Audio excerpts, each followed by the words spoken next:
Recipes from the Stacks. I am State Librarian Mary Susie, and today I'm going to share a coleslaw recipe with you. Recipes from the Stacks is a program from the State Library where State Library staff prepare recipes found either in local cookbooks produced across the state or in a state document, which is simply a document that is produced by a state agency or organization.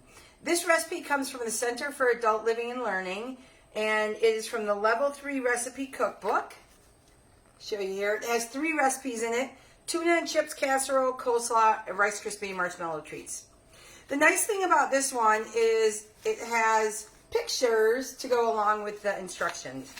So I did a little bit of the pre-work. I took cabbage and cut it in small pieces. I just did that in a food processor, even though it said you could also do it with a knife. And then I chopped an onion into small pieces and added it. So that's what's in this bowl.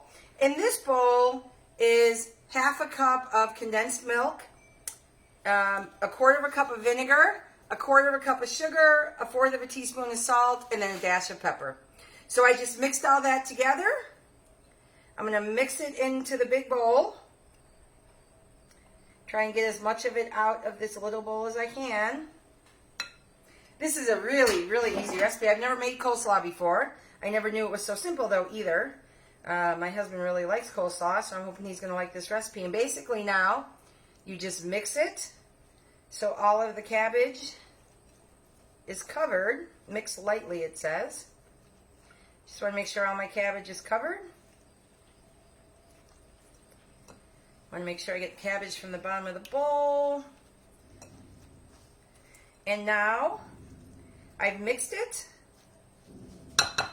That's all there is to it, guys. I'm going to put a cover on it, put it in the refrigerator, and serve it cold. So this, again, was from the Center for Adult Living and Learning, coleslaw and Rice Krispies Marshmallow treats and tuna casserole. Next, I'm going to make the marshmallow treats. I have 5 cups of cereal in the bowl. I have melted a half a cup of butter with 40 marshmallows. I'm just going to pour that over the cereal.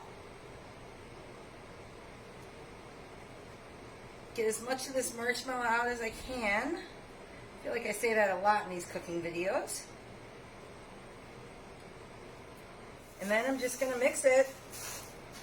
Rice Krispie treats are pretty easy to make, but for some reason, I always seem to not do well with them, so I'm hoping this will be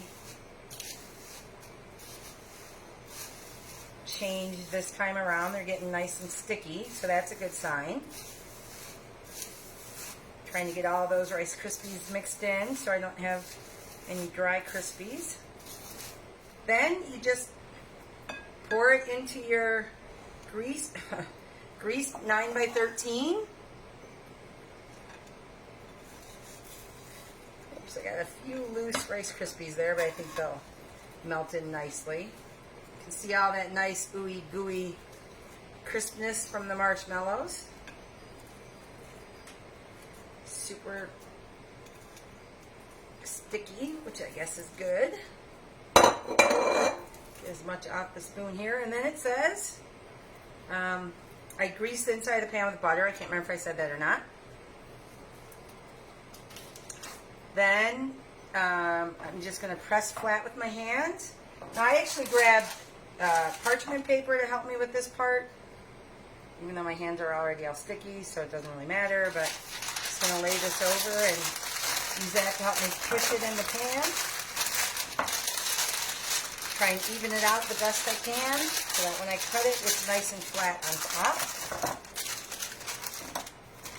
There we go. My Rice Krispie treats are done.